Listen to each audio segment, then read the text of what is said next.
Hi, everybody. Hello. In this week's episode of That PDX Life.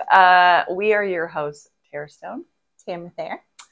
We wanted to talk about the home buying process and what to expect as a buyer. And walk you through it. So stay tuned.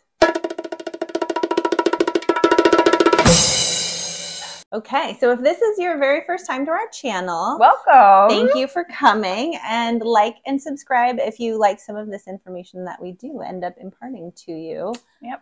On our editions of That PDX Life. Yep.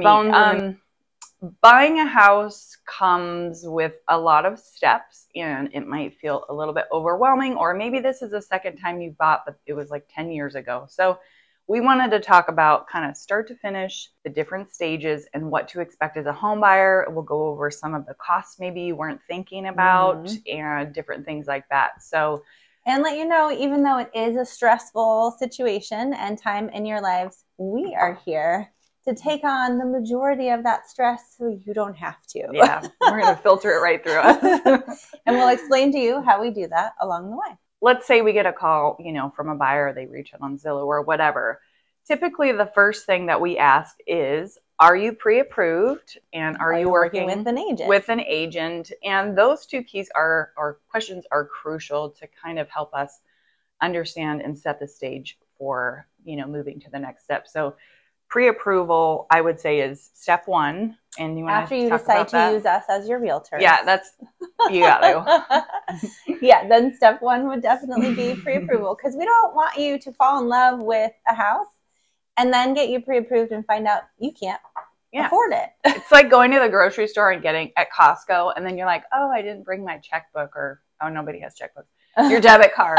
You can't use an Amex there, but anyways. Oh, you want to only be Amex, but you want to be prepared to play ball. So talk about the pre-approval a little bit. Whether you use your own lender, your own bank, we also have a handful of lenders on our side of things that we can refer you to.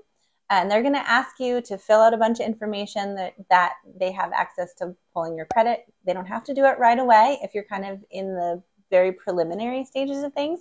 But once you're really committed to purchasing a house, you have an idea as to the pre-qualification. The pre-qual is before they pull your credit, but they tell you how much you can afford. But we always like to say, just because you can afford that much on the lending side doesn't necessarily mean that you want to spend that much. Yeah. So you'll get something that'll show you if, say, you're pre-approved for $1.5 million, just because. Yeah, first-time home buyer. Beautiful number. Typical. and you're like, okay, but the mortgage would be $1 million, $10,000 or whatever, and you're like, I don't want to spend $10,000 a month on a house. Yeah. I really like to keep my mortgage at $3,500. So then you can go kind of back end that. Who's this buyer? I said, amazing. This is ideal buyer. It's just numbers, just easy numbers out there. So you get to decide, even though you're pre-approved for a certain dollar amount, maybe that's not the mortgage amount that you want to pay. And then you tell us, here's what we're comfortable with spending. Yep. And then we set you up on a search that shows you the houses in your price range with all the parameters, all the stuff. Bedrooms, bathrooms. Do you want a fence? Do you have a dog? Do you have kids? Schools? All of those things. So that gets us kind of into the next thing, which is, why are you buying? That question really unlocks a lot of things. And what we've found is those big life events, there's a lot of moving parts. Like, oh, we're moving to Portland from out of state. Oh, we're empty nesters now and we're downsizing. Oh, we just got married. We're getting a divorce. I mean, there's so many things that go into the why. Yeah. The reason that we ask that, and not just 3-bedroom, 2-bathroom, we can really help you navigate and match make to the area that you want and the home that you want, if we understand fully what all of your goals are in that way. So, as well as if you are moving from out of state and you don't have a local realtor where you're at, we can help find one for you. We have a lot of partner agents throughout the country. To sell your home? Yeah, to sell your house on the other side. So, if you like and trust us to be able to help you do that, we're more than happy to help set you up with somebody who's trustworthy on the sell end of you out of state buyers. Full service. It's a thing. Pre-approval is number one, asking the why. Number two, set up with a search. Yeah, number three is the search. And then we can start touring whenever, pretty much. Before you even set foot in the state. Yeah. So for the out-of-staters, we do video tours a lot. We can FaceTime or go through Facebook Messenger, whatever, or just Zoom, take video for you and send that over. But for the people who are already here in Portland, we go to whatever your schedule is, set up some tours. And if you've never purchased a home before and all you're doing is looking on Zillow and the pictures, it's going to be transformative to see the actual house in person.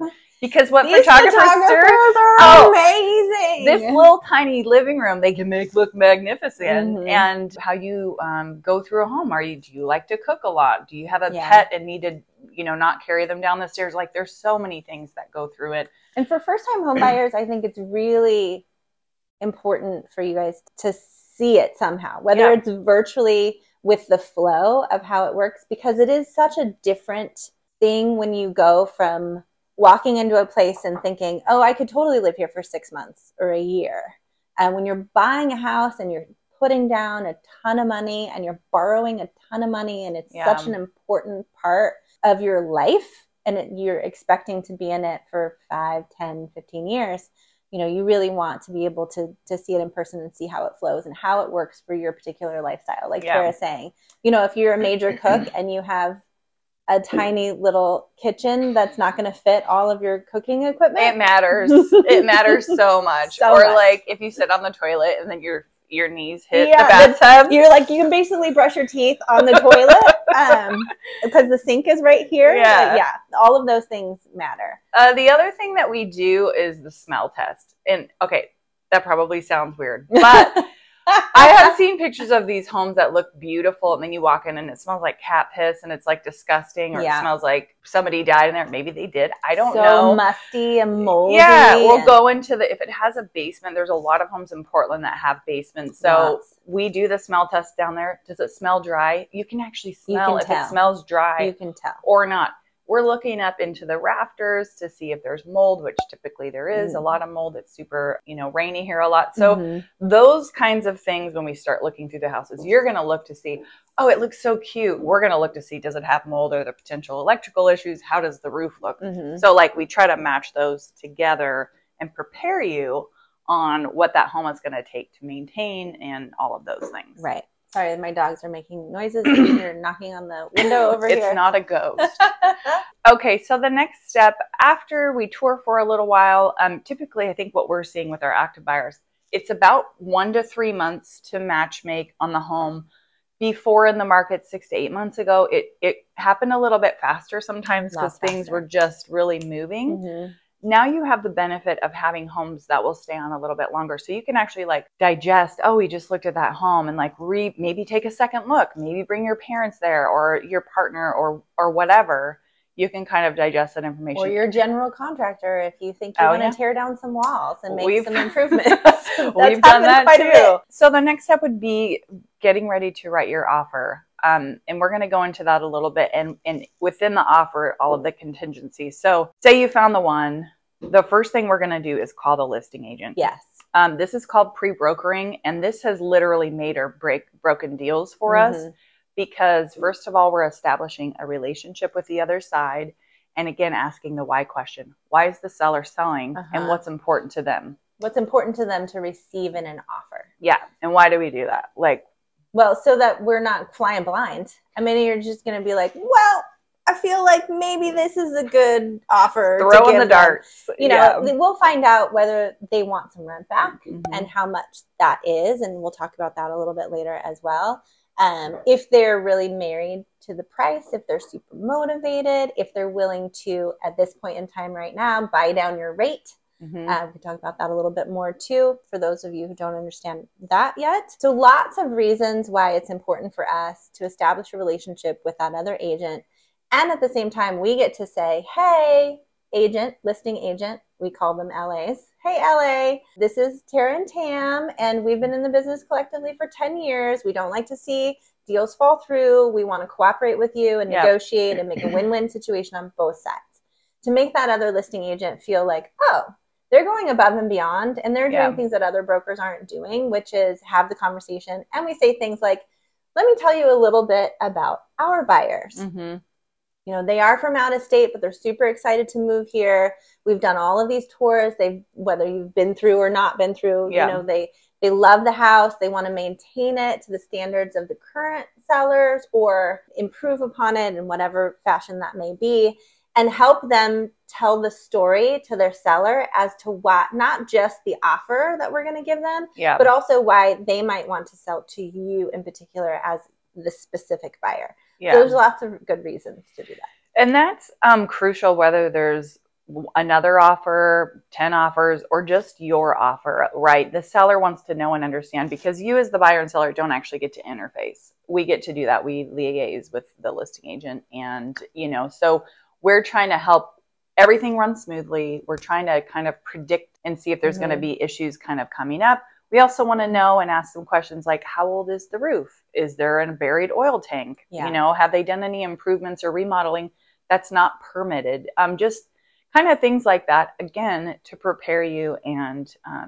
because we want to give you all of the data and information for you to know and understand whether this is something that you truly want to put an offer on and want to move forward with. So it's important for both sides. The next thing that we're going to do is run the comparable report. So comparable, what I mean that is we're going to look back 3 to 6 months to see homes that are similar in that area and see if what they're asking for on the price is actually a fair market value. And there's 2 reasons that we do that. The first one is we want to make sure you're not overpaying on a property. And the second one is if you're financing the property, the lender requires an appraisal. So when a third party appraiser comes out, he's going to do the same thing and go through the property and then say the value is worth X. So we want to make sure those numbers match. And a big portion of that is actually setting foot inside the house as well. So we can not only see the other houses that are on the market that are similar in area, size, bedrooms, bathrooms, and age, but also condition. Unless we've seen every single house that's ever been on the market, we're not going to have seen all of those comparables, but at least visually speaking, because that's what the appraiser is going to do too, is visually speaking off of the listings that they're seeing that are in those comparable houses, the condition that the houses appear to look in those pictures versus what your house actually looks like. Yeah. So that's really important for us to do as well. Well, your potential house looks like and how that compares to something that's a complete fixer versus something that has been completely remodeled to today's standard. We've got your pre-approval. You want to write an offer on this house. We've looked and we're like, green light. It's, you know, it's ready to go. We've talked to the listing agent. Now we're ready to go. So within the offer, there's contingencies. What that means is if something happens throughout the process of the home purchase, you can get your earnest money back. And earnest money basically is a show of good faith to the seller saying, I'm really interested in this house. I'm committed. And the earnest money is typically 1% of the purchase price, and it's paid within 3 days. It goes into an escrow account, and then escrow's a neutral third party. There's a lot of words here.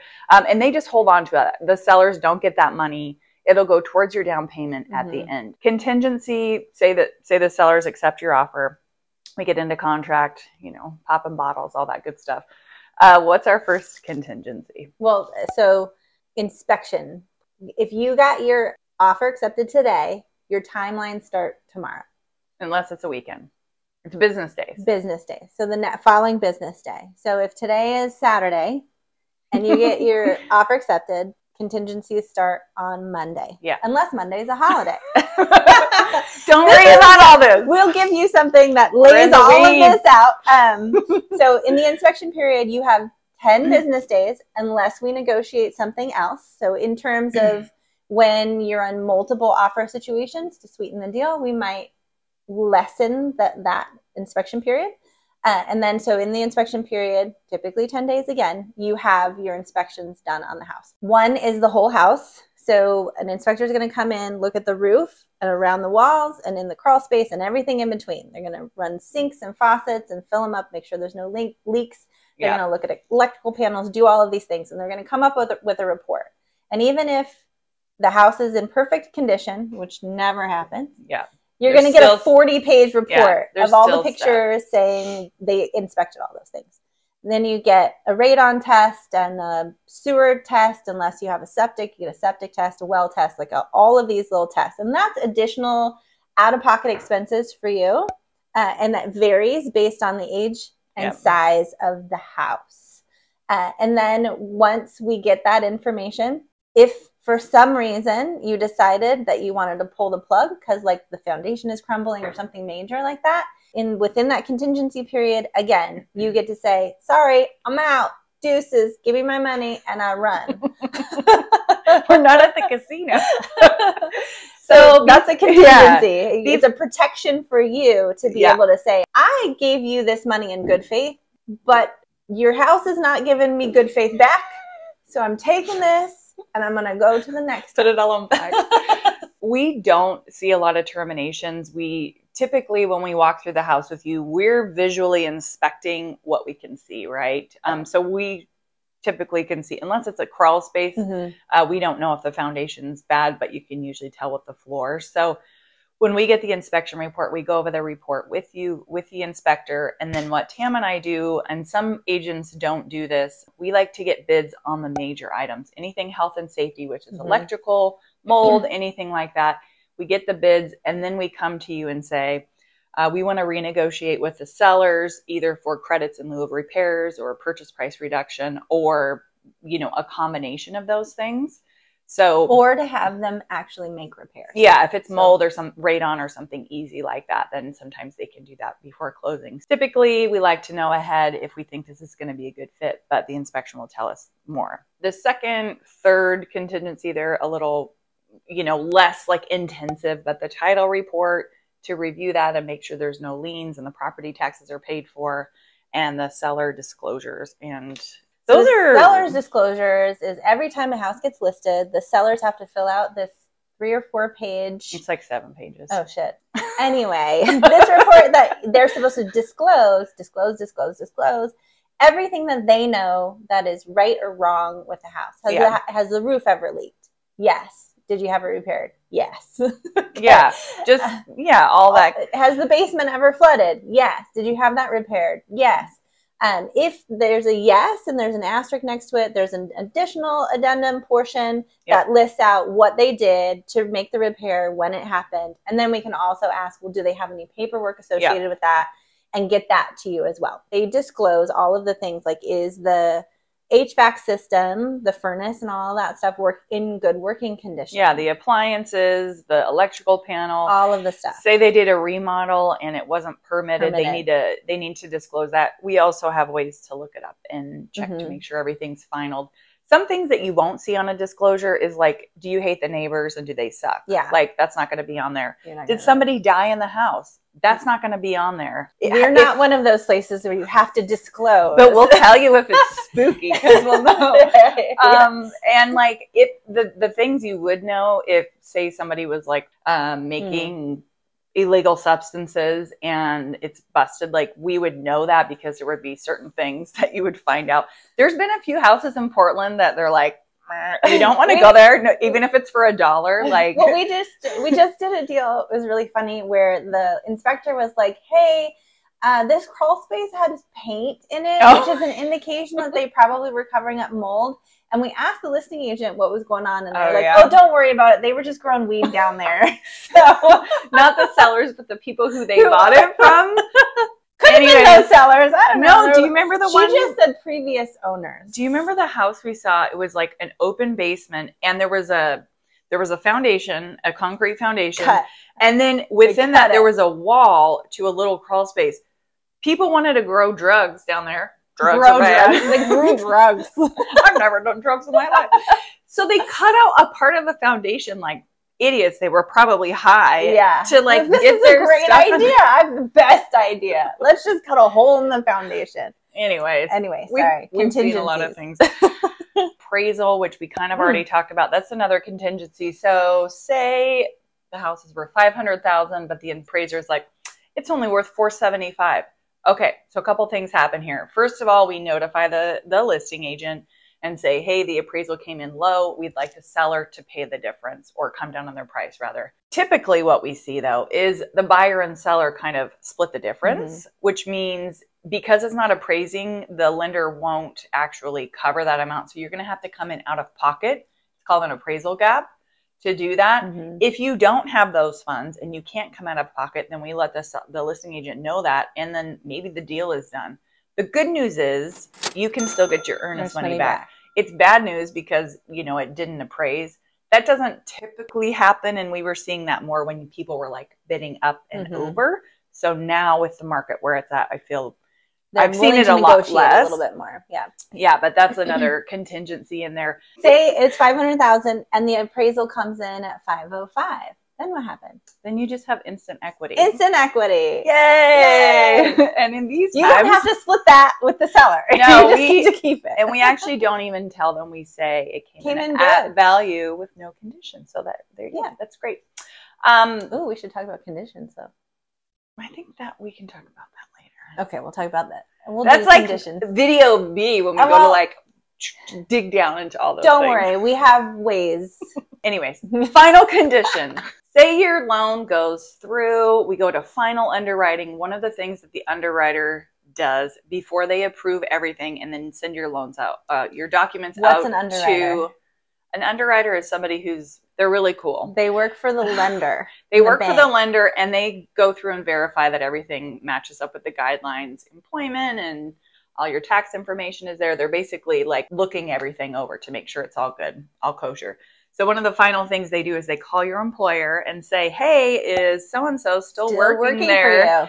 You know, don't change your job. Yeah. Don't tell your employer that you're quitting until after you sign. Don't quit your job though. I mean, if you're going to change jobs, people do it all the time. Yeah. So they need to verify your employment to make sure that it's all good. So that would be your final contingency. Say something happens and your company just downsizes and you lose your job and can't get another job within the time. You could still get out of the contract and get back your earnest money. However, if you have another job already lined up with an offer letter, typically we can make that work. Yeah. So final contingency, all this happens within 30 days after you get your pre-approval. Oh, accepted. Offer accepted. Duh. 30 days after that, then you sign all the documents. Everything records with the county, and then you get the keys to your new crib. We're popping bottles yet again. We're always popping bottles. But if you don't drink, then we can do whatever. Well, you can still pop it. Ooh, we should do the thing where we like chest bump. Apple cider. Like, you know, pregnant ladies over New Year's. All the good stuff. That's pretty much it. It's really not that complicated, but it feels kind of like a lot, and there's a lot of emotions and things like that going on. So, and it's super interesting because it's like the first half of the 30 days is like, oh my God, oh my God, oh my God. And then the second half, you're like, what do we do? Nobody's called me. Is everything okay? Because that's when underwriting takes over and they're just like verifying all this paperwork. So we also want to say, in the middle of all of these things, don't buy any new appliances. Don't open new credit. Don't go get furniture yet. Just because you have a shiny new driveway, don't buy a new car. Oh my God, please don't do that. Also, remember to pay all your bills. All your bills. I had a client, this was a couple years ago. He missed one payment. He literally just forgot, and it almost killed the deal. We had to change from conventional to FHA financing. Like literally it was really bad. He just forgot. So try not to do that. So you're probably going to have more questions for us. That's awesome. Please do. Yeah. What we say to all of our clients is like, ask all the questions. Ask it 100 times. We don't care. Yeah. We want to make sure you feel like strong and powerful and empowered throughout this whole process. Knowledgeable. Yeah. And you don't have to retain all the information because you have us. Yeah, it's like cramming for a test. We hope that you liked this little video. And if you did and do, please like, comment, and subscribe. And even if you didn't, tell us why. Like, what did we do wrong? We're always looking to improve. We're all about growth. Yeah. You know? Was that what you were doing with your hair? Look at all my growth. Thanks for sticking around to the end of the video. Yeah, we appreciate it. Yeah, we make videos every week. And if you like them, keep watching. Keep coming back. Send it to somebody who you think might like it. Yeah, totally. All right, guys. Get in touch. Wrapping up here again. We are your host, Tara Stone. Tamara Thayer, soon to be Stone 2. Ask us about that. All right, we'll see you next time.